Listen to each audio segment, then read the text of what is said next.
ତମ ସମସ୍ତଙ୍କୁ ମୁଁ ସ୍ୱାଗତ କରୁଛି ମୋ ୟୁଟ୍ୟୁବ ଚ୍ୟାନେଲ। ତ plus two second year arts science commerce, ତ ଆର୍ଟ୍ସ ସାଇନ୍ସ କମର୍ସ ପିଲା, ତ ତମମାନଙ୍କ ପାଇଁ ବହୁତ ଗୁରୁତ୍ୱପୂର୍ଣ୍ଣ କଥା ନେଇ ଆସିଛି। ଯୋଉଟା ସିଚୁଏସନ୍ ତମର ଚିଠି ଆସିଛି ପିଲାମାନେ, ତମେ ଏକ୍ଜାମ 3 ଘଣ୍ଟା ଭିତରେ ତମର କେତେବେଳେ ତମେ ହଲ୍କୁ ଯିବ, କେତେବେଳେ ତମର କେତେଟାରୁ କେତେଟା ବେଲ୍ ବାଜିବ, 3 ଘଣ୍ଟା ଭିତରେ ତମେ କେମିତି ଜାଣିବ ଆମର 3 ଘଣ୍ଟା କମ୍ପ୍ଲିଟ୍। ଯଦି ସେଠି ଘଣ୍ଟା ଲଗା ନ ଯାଇପାରେ ବି ତମେ ମାନେ ଜାଣିପାରିବ କି 3 ଘଣ୍ଟା ଆମେ କେମିତି କମ୍ପ୍ଲିଟ୍ କରିବୁ। ତ ସେ ବିଷୟରେ ଆମେ ଆଜି ଆଲୋଚନା କରିବା। ତ ସମସ୍ତେ ଭିଡ଼ିଓରେ ଜାରି ରୁହ ପିଲାମାନେ, ଜମା ବି ସ୍କିପ୍ କରିବନି, ନହେଲେ ଆମେ ହଇରାଣ ହେଇଯିବ। ତ ପିଲାମାନେ ଦେଖିବା କ'ଣ ଦେଇଛି। ତ ଦେଖ କ'ଣ ଦେଇଛି ନା maintaining bell timing for examination for 3 hour examination starting at 10 AM। ତ 10ଟାରୁ ତମର ଏକ୍ଜାମ ଆରମ୍ଭ ହେବ। 10ଟାରୁ ଆରମ୍ଭ ହେବ ପିଲାମାନେ, ନୁହେଁ କି ତମେ 10ଟା ଯାଏଁ ସେଠି ପହଞ୍ଚିବ। ତମକୁ କ'ଣ ନା ବାହାର କରିଦେବେ, କାହିଁକି ନା ଏଇଟା ବୋର୍ଡ଼ ଏକ୍ଜାମ, ଏଇଟା ତମର ସ୍କୁଲର କି କଲେଜର ଏକ୍ଜାମ ହେଉନି ଯେ ତମେ ଯେତେବେଳେ ଯିବ ସେତେବେଳେ କ'ଣ ନା ତମକୁ ପୁରେଇ ଦେବେ। ତ 10ଟାରେ ଯେହେତୁ ତମ ଏକ୍ଜାମ ଷ୍ଟାର୍ଟ ହେବ, 3 ଘଣ୍ଟାର ସମୟ, 80 ମାର୍କର ଏକ୍ଜାମ ଦେବ ପିଲାମାନେ।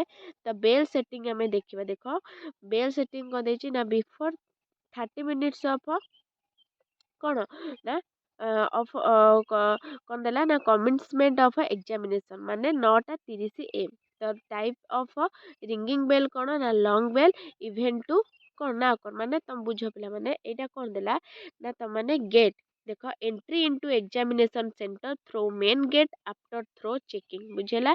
ତ ଯେତେବେଳେ ତମେ ମାନେ ଏକ୍ଜାମ 9ଟା 30, ସବୁବେଳେ 10ଟାରେ ମାନେ ତମେ ଅଧଘଣ୍ଟା ପୂର୍ବରୁ ଯାଇକି ଏକ୍ଜାମ ମାନେ କ'ଣ ନା ତମ ଗେଟ୍ ପାଖରେ ପହଞ୍ଚିବ। ତ ବୁଝିଲା, ଯେହେତୁ ତମର ବୋର୍ଡ଼ ଏକ୍ଜାମ, ତମର ଚେକିଂ ହେବ ପିଲାମାନେ, ତମର ଚେକିଂ ହେବ ସେଠି 9ଟା 30ରେ ପହଞ୍ଚିବ, ତମର ସେଠି ଚେକିଂ ହେବ। ତାପରେ କ'ଣ ହେବ ନା ବିଫୋର୍ 10 minutes ଅଫ୍ ମାନେ 10ଟାର 10 ମିନିଟ୍ ପୂର୍ବରୁ କ'ଣ ହେବ ନା 10 ମିନିଟ୍ ପରେ 9ଟା 30ରୁ ତାପରେ 10 ମିନିଟ୍ ହେବ ନା କ'ଣ ତମର ହେବ ନା ତମକୁ ସେଠି ବସିବ, ତମକୁ ଖାତା ଦିଆହେବ, ବୁଝିଲା। ହଲ୍ ଭିତରକୁ ଯିବ, ତମକୁ ଖାତା ଦିଆହେବ। ଦେଖ ବ୍ଲାକ୍ ଆନ୍ସର ବୁକ୍ ସିଟ୍, ମାନେ ଖାତା ଦିଆହେବ। ଆନ୍ସର ବୁକ୍ ସିଟ୍ 32 ପେଜ୍ର ତମକୁ ଖାତା ଦିଆହେବ।